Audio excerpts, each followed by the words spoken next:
ہم نے اس کا میڈ ہاؤس نام رکھا ہے. تو کیا یہ کوئی پاگل خانہ ہے؟ انجینئرنگ میں وہ اسٹوڈنٹ تھا جو میں نے انجینئرنگ کو کبھی سیریس لیا ہی نہیں. ٹھیک ہے, انجینئرنگ نے ہو سکتا ہے مجھے سیریس لے لیا ہو کہ اس کو نکالو, لیکن میں نے انجینئرنگ کو سیریس نہیں لیا. پرویز صاحب یو کے سے آئے تھے. سر نے پوچھا کہ آپ 5 سال بعد اپنے آپ کو کدھر دیکھ رہے ہو. میں نے کہا سر مجھے کل کا نہیں پتا کہ میں کل ادھر ہوں گا یا نہیں ہوگا. تو Are you single؟ کیوں میں آپ کو ڈبل لگ رہا ہوں؟ کہیں سے میں ڈبل لگ رہا ہوں؟ بسم اللہ الرحمن الرحیم. السلام علیکم ناظرین, آپ دیکھ رہے ہیں پوڈ کاسٹ وتھ سلمیٰ, اور اس پوڈ کاسٹ کی آج 6 ایپیسوڈ میں ہمارے ساتھ ایک زبردست سے مہمان ہیں. اور یہ مہمان کون ہیں ان کے بارے میں تو میں آپ کو بتاؤں گی بھی, لیکن ساتھ ساتھ یہ بھی جانیے کہ آج بڑی انفارمیٹیو پوڈ کاسٹ ہونے والی ہے ان تمام نوجوانوں کے لیے جو اپنے کیریئر کے حوالے سے بڑے کانشیس ہیں اور وہ چاہتے ہیں کہ ان کو پراپر طریقے سے ٹرین کیا جائے کہ انہوں نے کس فیلڈ میں جانا ہے اور کیسے ان کو ان کی جو ریلیونٹ فیلڈ ہے اس میں کامیابی مل سکتی ہے. آج ہمارے ساتھ سید تیمور حسن موجود ہیں. آپ نیشنل انکیوبیشن سینٹر میں پروگرام ایسوسیٹ ہیں. اس کے علاوہ آپ بوٹ ہیں میڈ ہاؤس میں. اب یہ بوٹ کیا ہوتا ہے, میڈ ہاؤس میں آپ بوٹ کی کیا پوزیشن سمجھے ہوں گے, میں بھی نہیں جانتی, میں بھی ان سے پوچھوں گی ڈیورنگ پوڈ کاسٹ. سو چلیے بغیر دیر کیے جلدی سب سے پہلے ان کو ہم ویلکم کر لیتے ہیں. السلام علیکم. وعلیکم السلام. کیسے ہیں آپ؟ اللہ کا شکر, تھینک یو سو مچ, آپ نے بلایا یہاں پہ. ہمیں بہت اچھا لگا کہ آپ جیسے انرجیٹک نوجوان ہمارے پوڈ کاسٹ کا حصہ بنے, اور جس طرح سے آج میں نے انٹرو میں بتا دیا کہ آپ لوگوں کو گائیڈ کریں گے کہ کس طرح سے آپ کیریئر لانچ پیڈ کے حوالے سے لوگوں کو اپنی سروسز دے رہے ہیں. بلا تاخیر ہم شروع کرتے ہیں. مجھے سب سے پہلے تو مجھے یہ بتائیں کہ چلیں پروگرام ایسوسیٹ کی تو سمجھ آتی ہے, یہ بوٹ ایٹ میڈ ہاؤس یہ کیا ہوتا ہے؟ ایکچولی میڈ ہاؤس جو ہے ہماری ایک ڈیجیٹل مارکیٹنگ ایجنسی ہے جو NSE میں انکیوبیٹڈ ہے. اور ہم نے جب اسٹارٹ کیا جنوری 2022 میں, تو ہماری ایک چھوٹی سی ٹیم تھی, اور ٹیم میں سارے یونیورسٹیز کے گریجویٹ اسٹوڈنٹ تھے. اچھا. اس میں کوئی سینئر نہیں تھا سوائے ایک بندے کے, اس کا نام میں بعد میں بتاؤں گا. تو جب ہم سب نے میٹنگ کی کہ ہم اپنی ڈیزگنیشنز کے ساتھ آئیں گے کہ کس کا کیا ڈیزگنیشن ہوگا, رول کیا ہوگا, کون کیا کیا کرے گا, تو ہم نے یہ سوچا کہ ہم سب یونیک ڈیزگنیشن کے ساتھ آتے ہیں. اوکے. تو بورڈ کا مطلب ہے باس آف آل تھنگس. اس کے علاوہ بورڈ کا مطلب ہے boss of all things. All things. اور جو باقی لوگوں کے ڈیزگنیشن ہیں وہ بھی بڑے مزے کے ہیں. اچھا. میں سب دوستوں سے یہ کہوں گا میڈ ہاؤس ویب سائٹ پہ جائیں, ویب سائٹ ہماری دیکھیں, اس میں آپ کو بہت مزے کی ڈیزگنیشن ملے گی. ہمارے جو سب سے بڑے ہیں وہ چیف ٹربل میکرز ہیں پرویز عباسی.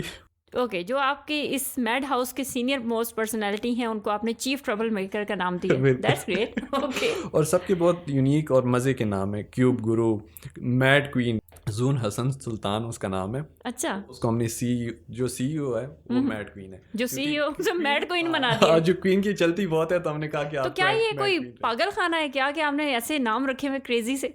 ایکچولی یہ جو ہے سارے ینگ ہے اور سب میں میڈنس بھری ہوئی ہے. سارے یونیک آئیڈیاز کے ساتھ آتے ہیں. اوکے. Positive madness. بالکل.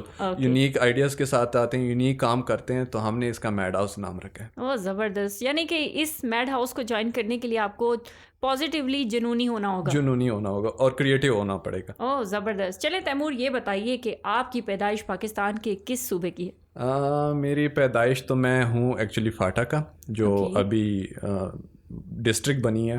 پرا چنار سے میرا تعلق ہے, اور پرا چنار سے جو ہے میرے چھوٹے سے گاؤں ہے شکردرہ نام ہے, شکردرہ سے بلونگ کرتا ہوں. میرے فادر جو تھے ابھی ریٹائر ہو چکے ہیں, آرمی آفیسر تھے. پیدائش تو میری راولپنڈی کی ہے, لیکن ہوں ایکچولی بیسکلی پرا چنار کا. اوکے. That's great. سو پارا چنار سے پھر آپ کا تعلق ہے, اور پھر یوں آپ کی تعلیم, آپ نے کہا پیدائش آپ کی راولپنڈی سے ہے, تو ڈیفینیٹلی یہیں پہ آپ کی تعلیم کا سلسلہ شروع ہوا ہوگا. جی بالکل. گرومنگ جو ہے ڈفرینٹ اسٹیشنس بھی, کیونکہ فادر آرمی آفیسر تھے, تو کبھی ایک جگہ پہ تو کبھی دوسری جگہ پہ. اور جو ایجوکیشن میں نے لی ہے وہ بھی آرمی پبلک اسکول سے. جو لاسٹ ایجوکیشن FSC میں نے کی تھی, matric FSC army public school Peshawar سے, جہاں پہ وہ بلاسٹ اور وہ حادثہ ہوا ہے. اور سارے اسٹوڈنٹ جو تھے وہ ہمارے جونیئرس تھے, اور سارے جو ٹیچرس تھے ان سے میں پڑھا ہوا ہوں, تو ایکچولی وہ یاد بھی آتا ہے. لیکن یہ ہے کہ مجھے اس چیز پہ فخر ہے کہ میں آرمی پبلک اسکول سے پڑھا ہوں. زبردست. اور آرمی فیملیز کا تو یہ ان کے لیے گڈ لک ہوتی ہے کہ جہاں جہاں ان کے بابا کی ٹرانسفر ہوتی ہے وہ پورا پاکستان گھومتے ہیں اور خوب یہ مزے کی انجوائے بات کرتے ہیں. میں خود, میرا بھی تعلق آرمی فیملی سے ہے تو میں اس چیز کو ایکسپیرینس کر چکی ہوں. اچھا, تو آپ نے یہ پھر اس کے بعد یہ بتائیے کہ اپنی جو تعلیم ہے اس کا سلسلہ کہاں تک جاری رکھا؟ ایکچولی ریسنٹلی ابھی میں نے ایم ایس کی ہے. جو میرا بی ایس ہے بیچلر وہ الیکٹرانک انجینئرنگ میں کیا میں نے کسٹ سے. پہلے اس کا نام ماجو تھا, محمد علی جناح یونیورسٹی, اب capital university of science and technology. اور ایم ایس میں نے کیا ہے پروجیکٹ مینجمنٹ میں ایئر یونیورسٹی سے. انجینئرنگ اور پروجیکٹ مینجمنٹ تھوڑی ڈفرینٹ نہیں ہو گئی؟ دونوں ڈفرینٹ ہے, بلکہ اگر یہ کہوں ڈفرینٹ بھی نہیں ہے, کیونکہ انجینئرس کو بھی نا ٹیکنیکل سکلز تو وہ سیکھ لیتے ہیں کہ ٹیکنیکلز جو بھی سیکھنا ہو, لیکن ان کے پاس پھر مینجمنٹ سکلز نہیں ہوتی. ظاہری بات ہے, آپ کسی ایسے آرگنائزیشن میں جائے جو پورا انجینئرنگ کا فارم ہو یا انجینئرنگ کی انڈسٹری ہو, لیکن وہاں پہ بھی لوگ ہوتے ہیں, مینجمنٹ کے لوگ ہوتے ہیں جو وہ کرتے ہیں. تو وہ جو ہے مینیج کرنے کے لیے ظاہری بات ہے وہ پھر مینجمنٹ کے بندے وہ لوگ ہائر کرتے ہیں. تو وہ اگر انجینئر ہو, وہ ٹیکنیکل سکلز بھی ہو اور مینجمنٹ کی سکلز بھی ہو, تو اس کے لیے دونوں اچھے ہیں. اور میرا جو میں نے اس سوئچ کیا اپنا فیلڈ وہ اس لیے کیا ہے کیونکہ انجینئرنگ کے ٹائم پہ میرا ایک کورس تھا پروجیکٹ مینجمنٹ, سر کاظم پروفیسر سے میں نے پڑھا تھا. تو اس کورس کے بعد مجھے پتہ چلا کہ ہاں میری فیلڈ تو انجینئرنگ نہیں ہے, کیونکہ اس میں میرے زیادہ انٹرسٹ تھی کہ ہاں اب اس چیز میں مجھے مزہ آ رہا ہے, اس کو میں آگے پرسو کروں. اور یہ ہوتا بھی ہے کہ جب جس فیلڈ میں آپ کا اپنا انٹرسٹ ہوتا ہے اس کو بندہ آسانی سے آگے لے کے جا سکتا ہے, جبکہ زبردستی آپ کسی ایک فیلڈ میں گھسا دیے جاؤ تو وہ ادھر بندہ زیادہ ٹک نہیں سکتا. اور کیریئر لانچ پیڈ بھی جو ہے اسی حوالے سے, میں اس پہ بھی آگے آؤں گی, سوال کروں گی. سب سے پہلے مجھے آپ یہ بتائیے کہ آپ لوگ کتنے بہن بھائی ہیں, اور یہ بھی بتائیے کہ آر یو سنگل؟ ہم ماشاء اللہ سے 4 بھائی ہیں, سسٹرس کوئی نہیں ہے. کیوں, میں آپ کو ڈبل لگ رہا ہوں؟ کہیں سے میں ڈبل لگ رہا ہوں؟ نہیں, ایکچولی آپ نے جب بتایا نا کہ میرا تعلق جو ہے وہ کے پی کے سے ہے, یقیناً جو پٹھان فیملیز ہیں ماشاء اللہ سے وہ اتنی اس ایج تک جا کے نا وہ سنگل نہیں رہتی, تب تک ڈبل ہو چکی ہوتی ہیں. دیٹس وائی میں نے کہا بہت سے ہماری جو ویورز ہیں ان کا کویشچن ہوگا, ذرا پتہ تو کراؤ کہ یہ خوبصورت نوجوان جو ہے وہ سنگل ہے کہ نہیں. نہیں, ٹرولی میں انگیجڈ ہوں, اور کچھ مہینے بعد جو ہے میری شادی ہونی والی ہے. زبردست زبردست, ماشاء اللہ جی. چلیں, wish you best of luck for your marital life. اور اچھا یہ بتائیے کہ اب جو آپ کا پروفیشنل ایکسپیرینس ہے, جو آپ کا پروفیشنل سفر ہے, وہ کیسے اسٹارٹ ہوا؟ مطلب آپ نے ایجوکیشن تو کمپلیٹ کی, کیا آپ نے انٹرنشپ سے اسٹارٹ لیا یا ڈائریکٹلی آپ کو جاب آفر ہوئی؟ نہیں, میں نے انٹرنشپ سے اسٹارٹ کیا. جب میں گریجویٹ ہوا تو میں ڈفرینٹ آرگنائزیشنس کے لیے اپلائی کرنے لگا, لیکن جاب نہیں مل رہی تھی, اور پتہ بھی تھا کہ ملنی بھی نہیں ہے. اچھا. ہاں, کیونکہ انجینئرنگ میں وہ اسٹوڈنٹ تھا جو میں نے انجینئرنگ کو کبھی سیریس لیا ہی نہیں. ٹھیک ہے, انجینئرنگ نے ہو سکتا ہے مجھے سیریس لے لیا کہ اس کو نکالو, لیکن میں نے انجینئرنگ کو سیریس نہیں لیا. میں ہمیشہ انجوائے کرتا رہتا تھا, کبھی ادھر جاؤں کبھی ادھر جاؤں, لیکن میں نے انجینئرنگ کی. بہت سے پروفیسر نے یہ بھی کہا کہ آپ انجینئرنگ چھوڑ دیں, جیسے وہ 3 ایڈیٹس میں نہیں ہوئے 3 انجینئرس تھے, آپ مینجمنٹ چلے جائیں یا ادھر چلے جائیں یا کمپیوٹر سائنس, زیادہ تر وہ کمپیوٹر سائنس کے لیے کہتے تھے کہ آپ اس فیلڈ میں چلے جائیں. تو کمپیوٹر سائنس میں ہماری جو سبجیکٹ, انجینئرنگ میں کمپیوٹر سائنس کے سبجیکٹ ہوتے تھے, اس کی بھی سمجھ نہیں آتی تھی کہ, لیکن بعد میں پتہ چلا کہ ہاں میری فیلڈ کیا ہے, میں نے کس طرف جانا ہے. تو میں نے سرچنگ اسٹارٹ کی تو مجھے کوئی جاب نہیں مل رہی تھی.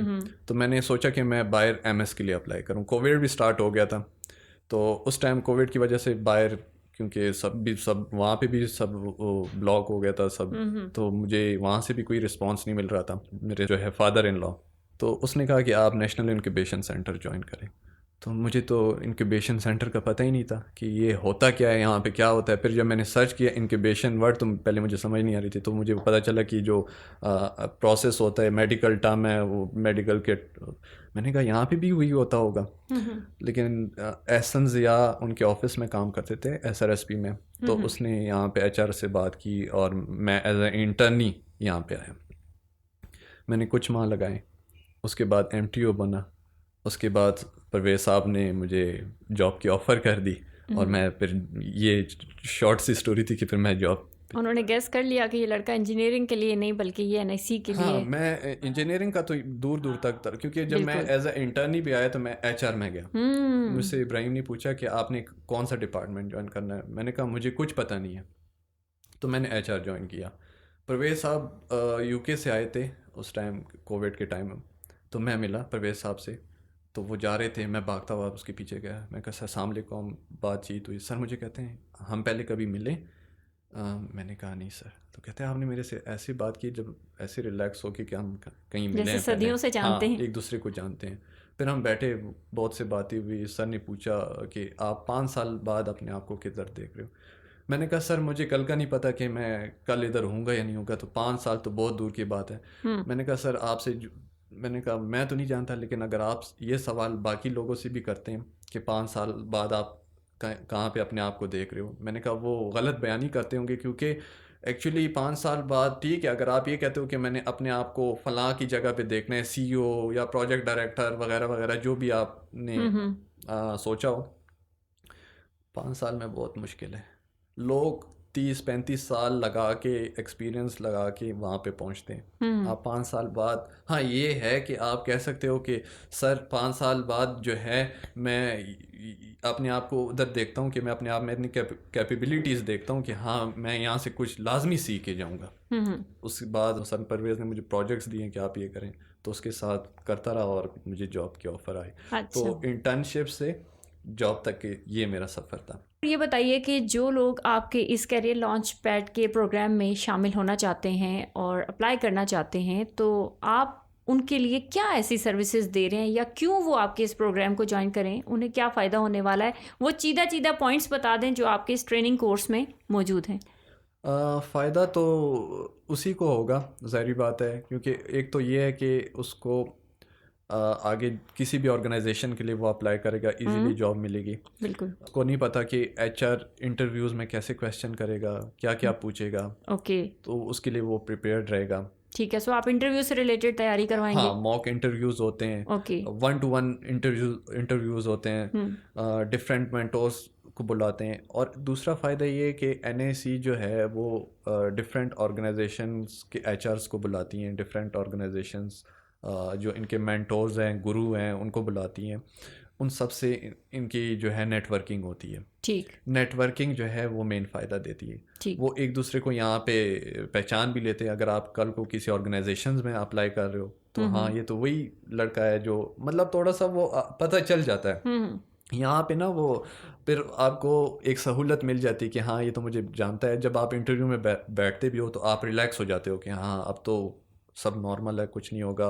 اور اس ٹائم بندہ ویسے بھی ڈر رہا ہوتا ہے, اسپیشلی جب ہم آرمی کے لیے اپلائی کرتے ہیں. یہ تو پتہ ہی ہوگا جو آرمی کے لیے اپلائی کرتے ہیں آفٹر FSC, تو وہ بھی اکیڈمی جوائن کرتے ہیں کہ ہاں میں سیکھوں کہ ادھر ISSB میں کیسے کویشچنز ہوں گے, کیسے جو ہے کویشچنز آئیں گے ریٹرن یا انٹرویو میں, تو وہ بھی تو ہم کرتے ہیں. سو آپ انہیں جو ہیں وہ انٹرویوز کے لیے پریپیئر کرتے ہیں, انہیں کانفیڈنس دیتے ہیں کہ کیسے آپ نے اپیئر ہونا ہے ایک انٹرویو کے لیے. بالکل. اور کیسے میں نے پہلے ہی کہا کہ اس کی جو ہے ری اسکیلنگ ہو رہی ہوتی ہے, اپ اسکیلنگ ہوتی ہے, اور اس کی نیو اسکیلنگ جو ہے نا, جو اسکلز ہوتی ہیں وہ بن جاتی ہیں. ٹھیک ہے. وہ کہیں بھی جاتا ہے نا, وہ ایزیلی سب کچھ مینیج کر لے اور ایزیلی وہ اپلائی کر سکتے ہیں. اوکے. سو بیسکلی یہ ایک کورس ہے کیریئر لانچ پیڈ کا جو 3 months کی ڈیوریشن پہ ہے. اور یہ بتائیے کہ کیا اس کی کوئی فی چارجز بھی ہیں؟ 15,000 ابھی جو کوڈ 4 چل رہے ہیں ہم اس سے 15,000 لے رہے ہیں. اوکے. اور 15,000 بھی ہم کیوں لے رہے ہیں کہ وہ سیریس ہو, یہ نہ ہو کہ وہ بیچ میں ایک دن آئے ایک دن چھوڑ دے, اس لیے. اور باقی آرگنائزیشنز بھی یہ کام کروا رہی ہیں اور وہ $1,00,000+ چارج کر رہی ہے ایسے کاموں کے لیے. اوکے. سو آپ اتنی کم قیمت میں اتنا اچھا کورس کروا رہے ہیں, وہ بھی صرف 3 months میں. وہ اس لیے کیونکہ مجھے جب میری جرنی سٹارٹ ہوئی مجھے اپنا پتہ تھا کہ ہاں میں کس طرح اس طرح پہنچاؤں. تو اسٹوڈنٹس کا پتہ ہوتا ہے کہ ہمیں کہ وہ جب گریجویٹ ہوتا ہے تو اس کو کیا فیس کرنا پڑتا ہے, پھر باہر کے لیے اپلائی کرتا ہے کہ ہاں اب MS کرو. میں تو کہتا ہوں میں نے MS اسٹارٹ کیا ہے, میں کہتا ہوں کہ میں نے بھی غلطی کی ہے. میں نے فائنلی کر لی, تھیسس کمپلیٹ ہو گیا, ڈگری ابھی کچھ دنوں میں مجھے مل جائے گی. لیکن MS تب تک نہیں کرنا چاہیے جب آپ 3 سے 4 سال یا 5 سال کا ایکسپیرینس نہیں لیتے کسی آرگنائزیشن میں, کیونکہ آپ کو پتہ چل جاتا ہے کہ فیلڈ میں کیا ہو رہا ہے. کیونکہ MS میں آپ سے جو ہے رٹے والے نہیں ہوتا, آپ کو کیس اسٹڈیز دیتی ہیں, آپ اپنے آرگنائزیشنس کو سوچتے اس کو آنسر کرتے ہیں. ٹھیک, گڈ. سو کیریئر لانچ پیڈ میں آپ کا جو ٹارگیٹ گروپ ہے وہ کیا ہے؟ مطلب ینگسٹرس ہیں, اسٹوڈنٹس ہیں, یا بڑی ایج کے لوگ بھی آ سکتے ہیں؟ ینگسٹر ہے, گریجویٹ ہو, فریش گریجویٹ ہو یا فریش گریجویٹ نہ ہو, جاب بھی کر رہے ہو, اور اس کے علاوہ جو ہے 7th 8th سیمسٹر کے اسٹوڈنٹ وہ بھی اپلائی کر سکتے ہیں. اس میں ہم سکھاتے ہیں یہ کہ آپ نے موک انٹرویوز میں بیٹھ کے کیسے کویشچن کو آنسر کرنا, کیسے ٹیکلس کرنے کویشچنس کو, سی وی کیسے بنانی ہے, آپ نے لنکڈ ان پروفائل کیسے بنانا ہے, کیونکہ آج کل لوگ سی ویز بھی نہیں دیکھتے. ٹھیک ہے, آپ اپلائی کرتے اسی ٹائم آپ کی لنکڈ ان پروفائلس کو وہ چیک کر لیتے ہیں. اوکے, ٹھیک ہے, آپ نے بات کیسے کرنی ہے, آپ کو ٹاسک اسائن ہو آرگنائزیشن میں وہ کیسے فل کرنا ہے. میرا جو تھیسس تھا وہ بھی اسی پہ تھا کہ جو وہ تو ہے پروجیکٹ مینجمنٹ کے لحاظ سے تھا, لیکن اس میں یہ تھا کہ جو آرگنائزیشنس کے ممبرز ہوتے ہیں وہ جب اسٹریس لیتے ہیں تو اسٹریس کی وجہ سے وہ کام ڈلیور نہیں کرتے. وہ یا تو ایز اے چیلنج اس کو لے لیتے ہیں, جو چیلنج لے لیتے ہیں وہ اس کے لیے تو بینیفٹ ہے, وہ آگے چلے جاتے ہیں. اگر وہ ایز اے ہنڈرنس لیتے ہیں, ہاتھ کھڑے کرتے کہ نہیں میرے سے تو یہ کام نہیں ہوگا, تو وہ تو ظاہری بات ہے. اگر آپ کسی بھی آرگنائزیشن میں وہ آپ کو کہیں گے کہ اللہ حافظ آپ جا سکتے ہیں, کیونکہ آپ تو میرے کسی کام کے ہیں ہی نہیں. سو آپ پراپر گائیڈ کرتے ہیں اسٹوڈنٹس کو ایز اے امپلائی بھی, اور کیا آپ امپلائرس کی بھی ٹریننگ کرتے ہیں؟ جی بالکل, امپلائرس کی نہیں بلکہ ہم جو NSE ہے وہ ٹیچرس کی بھی کرتے ہیں اور ماں باپ کی بھی کرتے ہیں. کہ ہاں جو FSC کے ٹیچرز ہیں جو میٹرک کے ہیں, ہم انہیں کہتے ہیں کہ آپ اسٹوڈنٹ کو یہ نہ کہیں کہ آپ تو کچھ بھی نہیں کر سکتے, آپ تو کسی کام کے بھی نہیں ہیں. جو اسپیشلی بیک بینچرس کو وہ ڈی موٹیویٹ کر رہے ہوتے ہیں اور وہ آگے وہی نکلتے ہیں. ہاں ایگزیکٹلی, ایوریج اسٹوڈنٹ ہی آگے بڑھ رہا ہوتا ہے, ٹاپر ہمیشہ غائب رہتا ہے. اور جو فرنٹ پہ کہتے ہیں آپ ڈاکٹرز بنیں گے, آپ آرمی آفیسر بنیں گے, آپ انجینئر بنیں گے, آپ کون ہوتے ہیں؟ ٹھیک ہے, آپ ٹیچر ہیں, آپ گرو ہیں, مینٹور ہے, جو بھی ہیں, ٹھیک ہے, لیکن آپ سب کو سپورٹ کریں. آپ بیٹھیں ان کے ساتھ, اسٹوڈنٹ کے ساتھ, آپ اسٹوڈنٹ سے پوچھیں بیٹا آپ کیا بننا چاہ رہے ہیں. ٹھیک ہے, آپ کا انٹرسٹ کس چیز میں, آپ کا اسپورٹس پسند ہے, اسپورٹس مین کون ہے, ان کے انٹرسٹ کے حساب سے ان کو گائیڈ کریں, اس کو سنو, بیٹھو, اس کے بعد آپ سجیشن دو کہ بیٹا آپ کے لیے یہ فیلڈ بیسٹ ہے, آپ اس فیلڈ پہ اپلائی کرنا, چلے جانا اور سوچنا کہ آپ کے لیے کون سا, ایون اپنے پیشن کو فالو کرتے ہوئے آگے بڑھیں. بالکل. اچھا یہ بتائیں کہ ایک جیسے کسی نے اب اپلائی کرنا ہے اس کورس کے لیے, اس 3 months کے کورس کے لیے, تو کیا پروسیجر ہوتا ہے, کیا طریقہ کار ہے؟ ہمارے سوشل میڈیا پہ بھی ہے, کیریئر لانچ پیڈ کوئی سرچ کرے گا تو مل جائے گا. ابھی کوٹ 4 اسٹارٹ ہے, آلموسٹ اینڈ ہونے پہ ہے, اور کوٹ 5 جب اسٹارٹ ہوگا تو آپ اگر سوشل میڈیا کو لائک کریں گے تو وہاں پہ آپ کو پتہ چل جائے گا, اور ویب سائٹ بھی ہے, تو آپ کو سوشل میڈیا اور پلس ویب سائٹ دونوں سے پتہ چل جاتا ہے. جب آپ سے ٹریننگ لے کر 3 ماہ کی ٹریننگ کمپلیٹ کرنے کے بعد یہ اسٹوڈنٹ جاتا ہے تو اس میں کیا چینج ہوتی ہے؟ چینج تو میں کہوں گا کہ اس بندے اسٹوڈنٹ پہ ہے کہ وہ سیکھ بھی رہا ہے یا نہیں.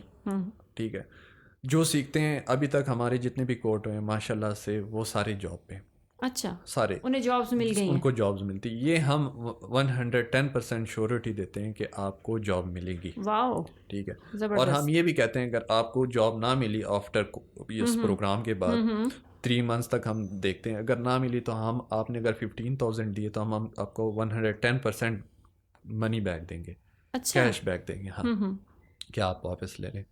لیکن ہم یہ گارنٹی دیتے ہیں کہ آپ کو جاب ملے گی. مزے کی بات یہ ہے کہ یہ پروگرام تو ایسا لگ رہا ہے کہ جابس کے لیے ہے, لیکن ہم یہاں پہ جو اسٹوڈنٹس یا جو بھی آتے ہیں اس کو ہم انٹرپرینوریل مائنڈ سیٹ کرواتے ہیں. ٹھیک ہے, کہ یہ اپنا بزنس اسٹارٹ کریں, نہ کہ جاب کی طرف جائیں. جب وہ اپنا بزنس اسٹارٹ کرے گا تو وہاں پہ جاب کریٹرز بن جائیں گے.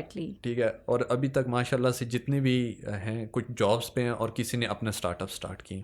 جو ہمارا فوکس یہاں پہ NSE میں یہ ہوتا ہے کہ ہم انٹرپرینوریل مائنڈ سیٹ کی طرف جائیں اور اپنے اسٹارٹ اپ اسٹارٹ کریں. زبردست. سو آن رف آپ کیا کہیں گے, آپ لوگوں کا سکسیس ریٹ کیا ہے اس حوالے سے؟ 100% سکسیس ریٹ ہے. زبردست. کیونکہ میں نے ابھی کہا کہ ہماری جتنی بھی کورٹ ہوئے ہیں, ابھی 4تھا کورٹ اسٹارٹ ہے, ابھی جو اسٹارٹ ہے اس میں بھی میجورٹی کو جابز مل چکی ہیں. وہ جابز بھی کر رہے ہیں اور ساتھ میں یہاں پہ کورس کو بھی